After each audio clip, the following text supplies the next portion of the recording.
Good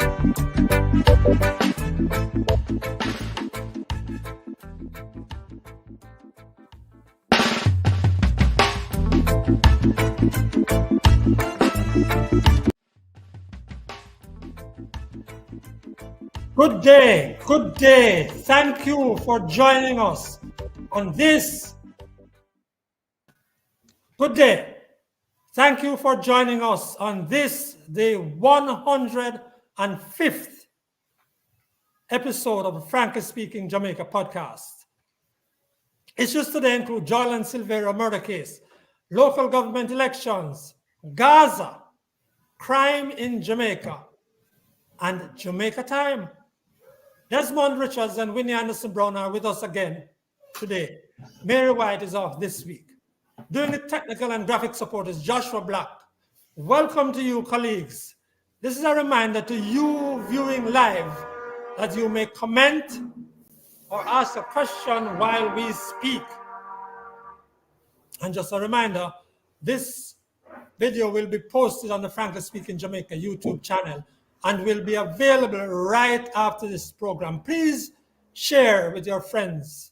And of course, we ask you to subscribe. I'm reminded to stress for those who don't know that you may subscribe by just clicking that button. See that subscribe button there? Just click that. And it's free. Okay, so it's a big agenda today. Desmond, let's hear your summary of where you're going today.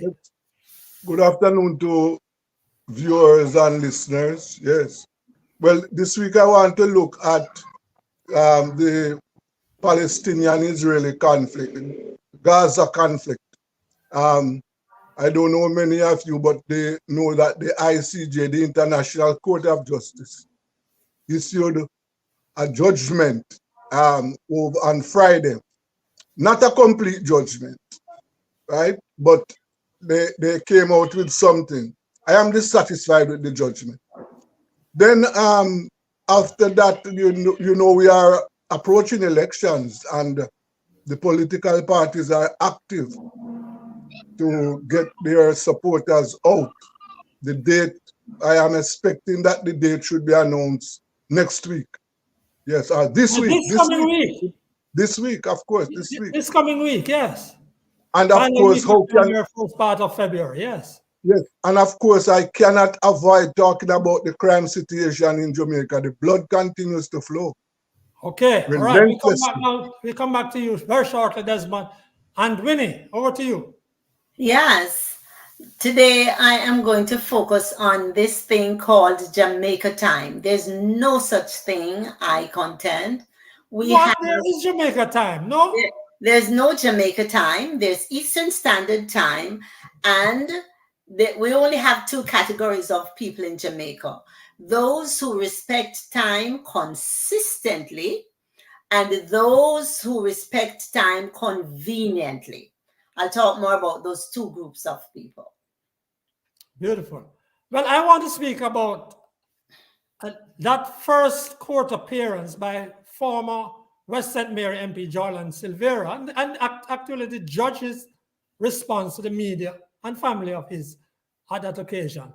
Also, I want to speak about the local government elections, and I won't have the time to go to crime, but that's where we are. So let's start with Desmond Richards. Oh, well, as I said previously, the International Court of Justice issued a judgment. You will recall that South Africa brought a case of genocide against Israel to the International Court. Well, the court did not rule on the genocide. They say that it is going to take them some more time. They issued some initial judgment, some initial orders that Israel should do what it can do to protect casualties. But fundamentally, they have not issued an order for a ceasefire. So the Israeli army will continue, or has the right to continue, the slaughter. And while the judgment was handed down on Friday, they killed more people. So one of the things that we Why Well, first of all, even if they had called for a ceasefire, they couldn't enforce it. But why is a ceasefire necessary, as far as you're concerned? Well, a ceasefire is necessary so that the Palestinian people can get food and medical supplies. Right? As we speak, they are being starved. Limited amount of food and medical supplies are entering. People are leaving, and I see videos of snipers killing people who are fleeing. And So people with, we and need a people with white ceasefire. flags. People with white flags. Even CNN Yes, is reporting that people of with course. white flags held aloft are being shot. Yes. But Desmond, I wonder how much Jamaicans care about what's going on there. I don't hear it in the arguments generally. It's not much in the media.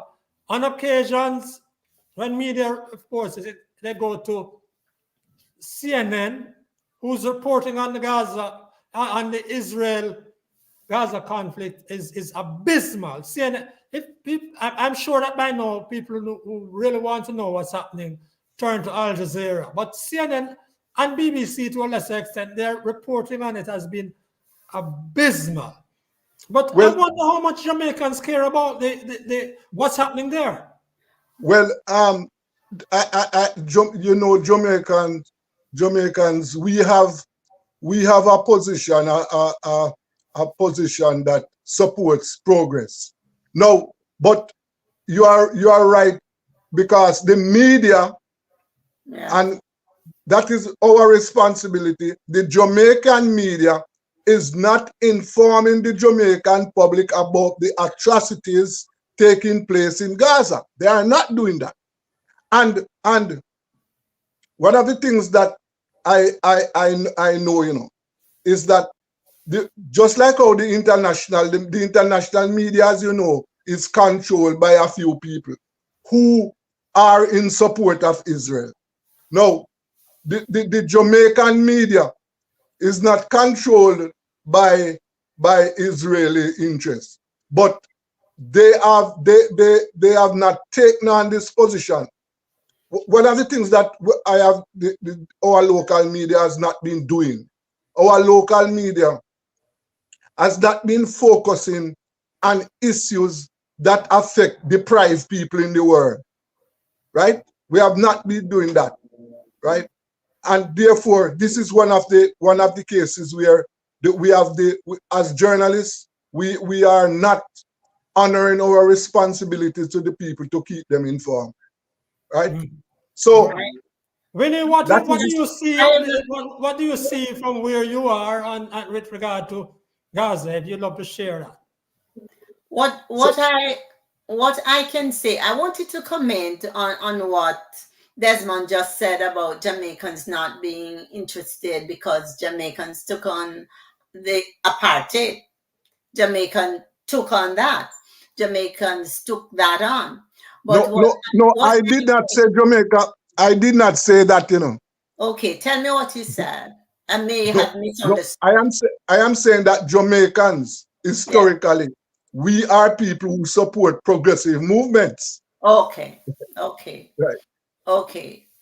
I was saying that this thing is mixed. It all depends on how you look at it from a Christian point of view. So that's another story.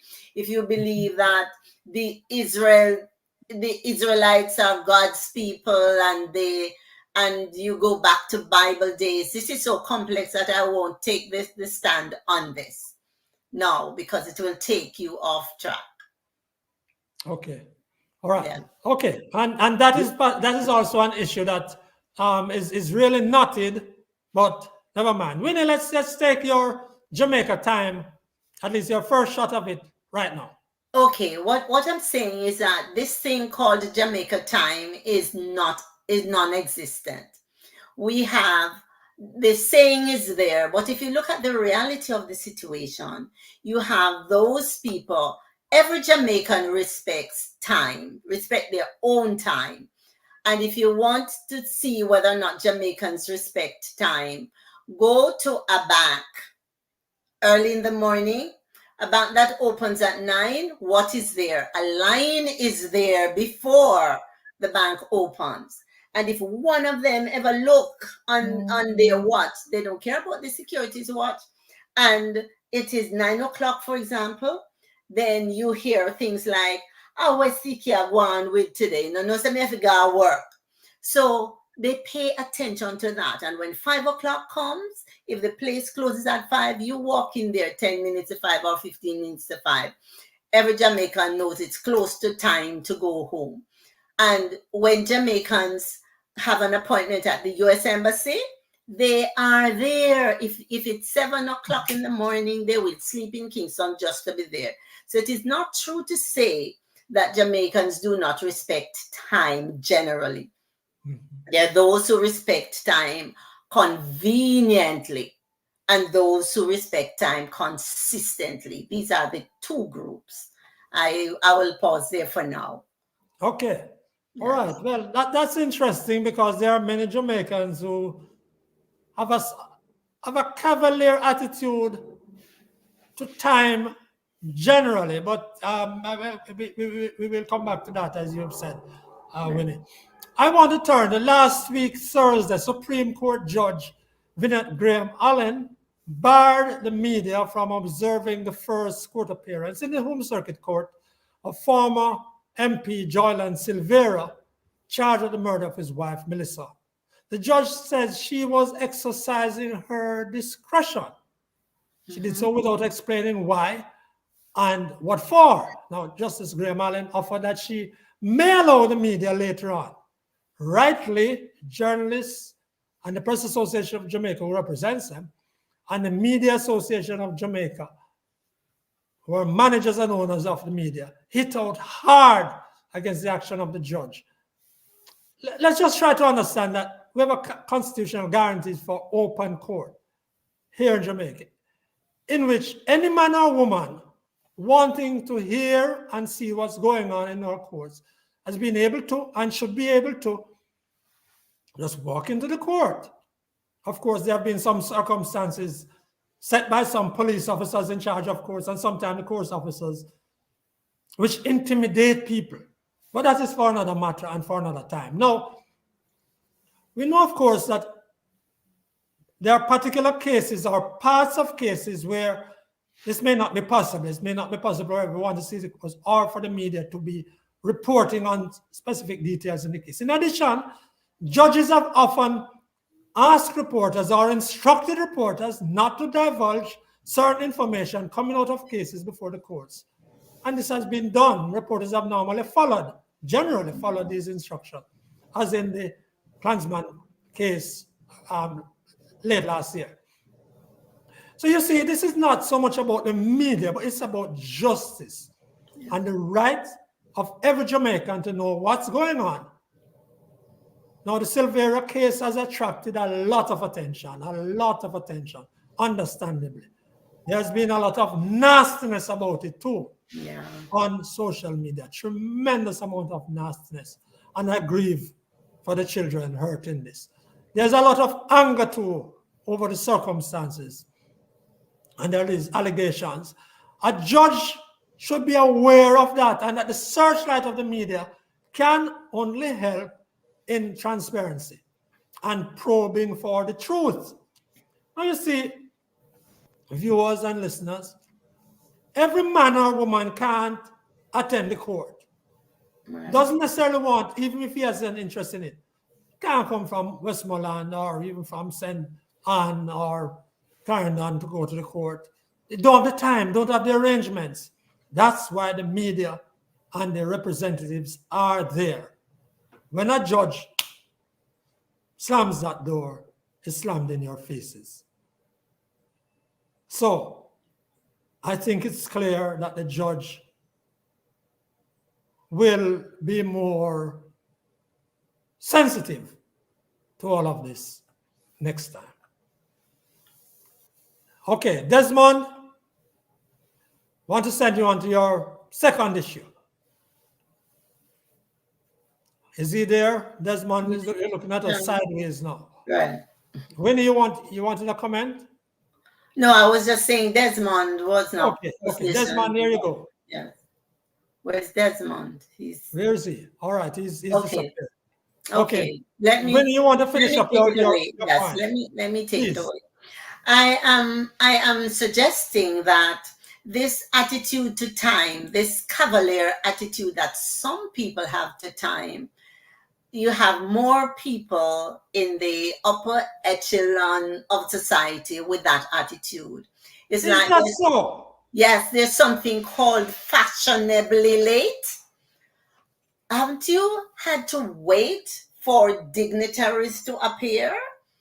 And when they appear, they give no apology. They just appear late as if they are Because they supposed are to be busy. late. Because And, it's suggested that they are busy. They have lots of meetings to go Nonsense. to and stuff to and do. With Winnie, due respect, that Winnie, is nonsense. Winnie journalists have had to wait for hours for press conferences held by government You are ministers. talking the truth. This one thing I can say about Bruce Golding, at least his inauguration started on time. And that was remarkable for me because most times official functions do not begin on time. And And I'm I trying to think remember whether it was Golding or Patterson who decided early on in their tenure to not to tell people that if they are there for half an hour and the function is starting late, they're leaving. I'm not I sure. don't remember, but never mind. I'm not sure, but I am sure that Bruce Golding's inauguration started on time. And this Yes. attitude that because you have hold a certain position, everybody should ignore the fact that you are late. That is something that should not be accepted, should no longer be accepted, because time is the most valuable resource that we have. When time is lost, it can never be regained. Unlike money that just changes hands, time lost is lost forever. So, unless we pay more attention to time and hold people accountable, when they come late, nobody should be there waiting for them. And most times they don't apologize. And I'm saying this But we begins are laid back people, Winnie. That's why we're laid back. We're cool. when it suits us. When it suits us, I said earlier that when people have their own business, Jamaicans do not respect other people's time. They respect their own. If you say, okay, I am going to give $1 million for the person who comes first, people will sleep at that venue. People will do whatever it takes because it is in their own interest to be Like a on visa. time. Like the visa. Yes, it's in their own interest to Yes. be on time. So this thing called Jamaica time does not exist. Every Jamaican respects time. Some do it consistently, as I said before, and some conveniently. And those who do it conveniently, among those you have officials, public officials. And I am going to get hit for this, but I really don't care. Principals start out with that in schools.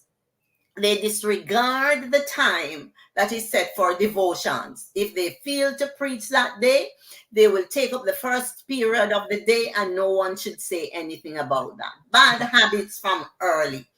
And students are trained to disregard time as far That's as quite right on that. The first period of the school should start at 8:20, and the principal is still there and knocking on at 8:30, going on because he has the authority or she.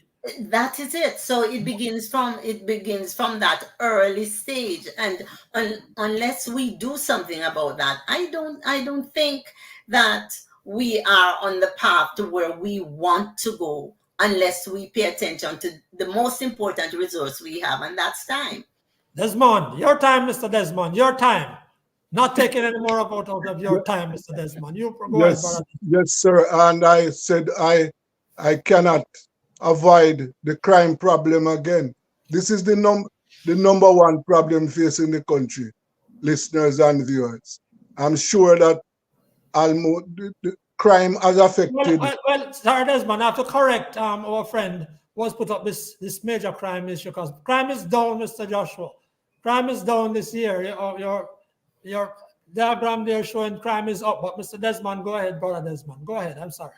Well, this question about crime down, yes, yes, the numbers are down, but we are still, I am sure, last week, the 15th, the 13th, we had 33 murders.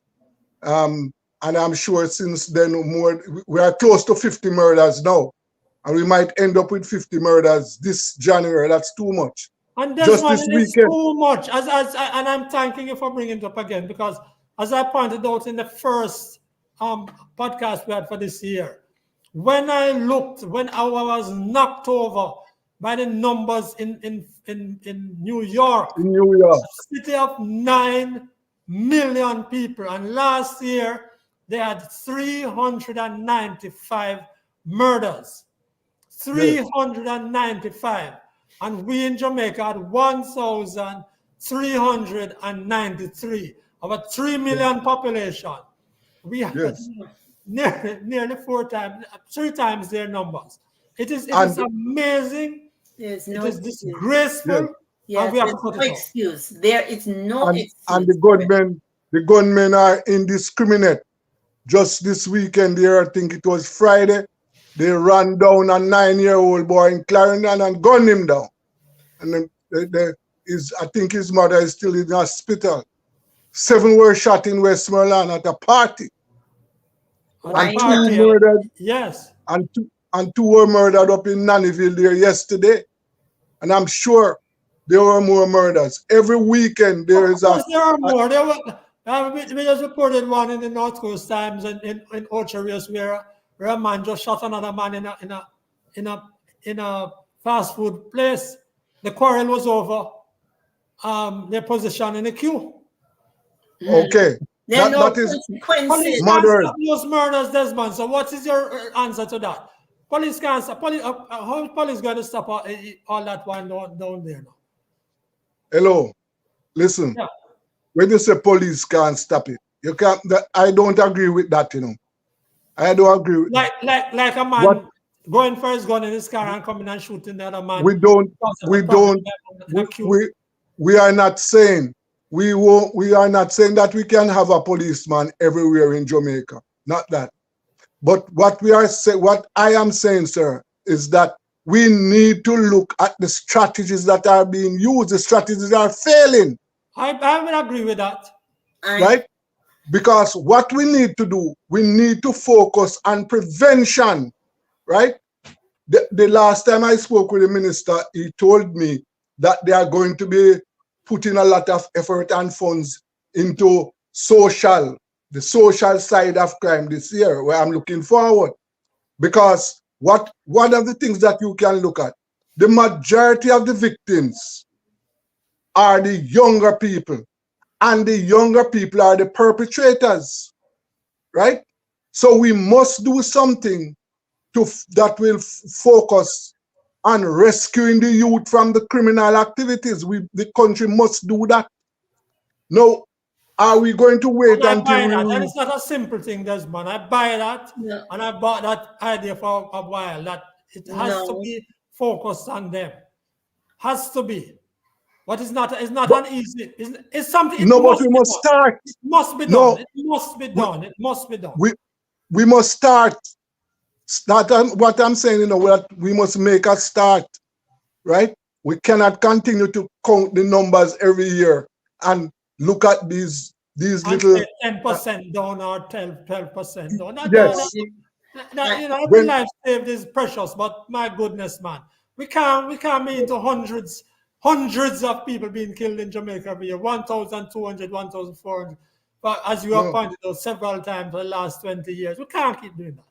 And and people must be sensitized, Desmond. The reason I keep mentioning that New York number is that people say them kill people everywhere. Yes, they kill people everywhere, but there's no reason whatsoever that these numbers should continue in Jamaica. It should not be allowed to continue. And people must make it clear to our political representatives that it should not continue. And we have some responsibility as individuals. And the people have an opportunity now to put the crime issue on the table.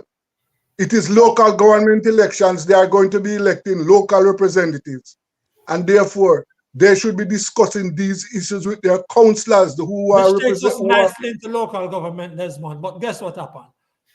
Yeah. Local government is not a time when people take on these national issues. All politics that says local, but local government election time is not. What were the councillors? What would you be telling your councillor about crime, for example? Give me an idea. Give me a suggestion. Hold on. The councillors are the representative of the people, you know. Yes, at the local level.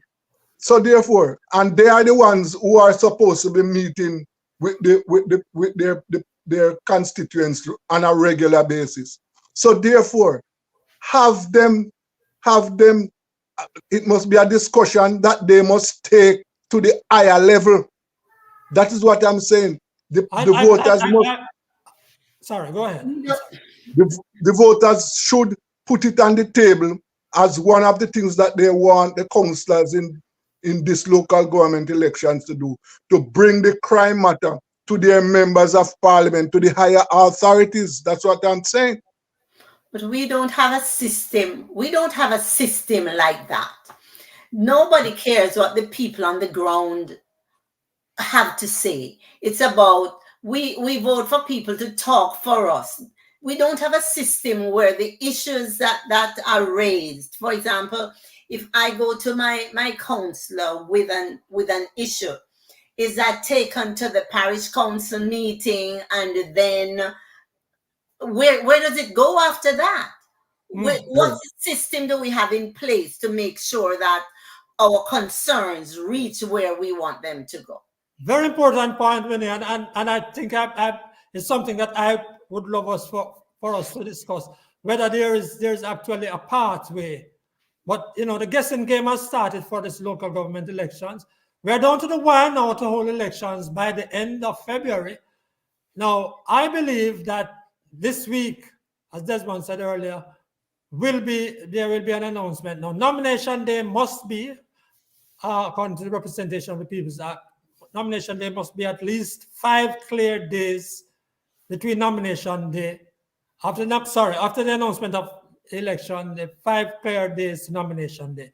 And then between nomination day and election day, 16 days minimum and no more than 23 days. So do some math and you see that it looks like we're going to get it late January, an announcement, or early February.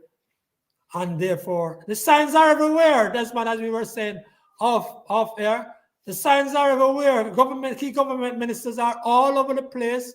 All sorts of promises are being made. The opposition is using every occasion to speak, issuing releases left, right, and center. It's upon us. Okay. Yeah. It's upon us. So Yes, Desmond sir. is saying, I'll give you your final word, Desmond, before Winnie's final two seconds. Your final word, Desmond. Well, my final word, I am wondering what is going to be done to stop the murder, stop the killings. Winnie, I'm very concerned You're about watching that. the time, Winnie. Your time. I'm saying we should hold each other accountable as far as time is concerned. That's the most valuable resource we have. Thank you.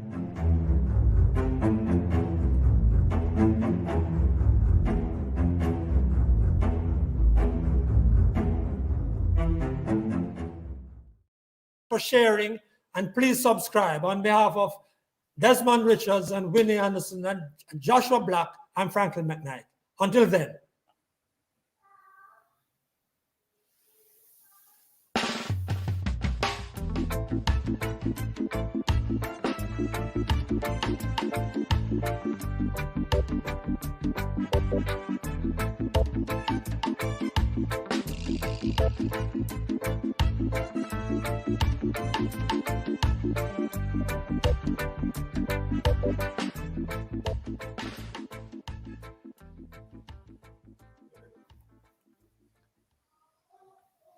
Mr. Black.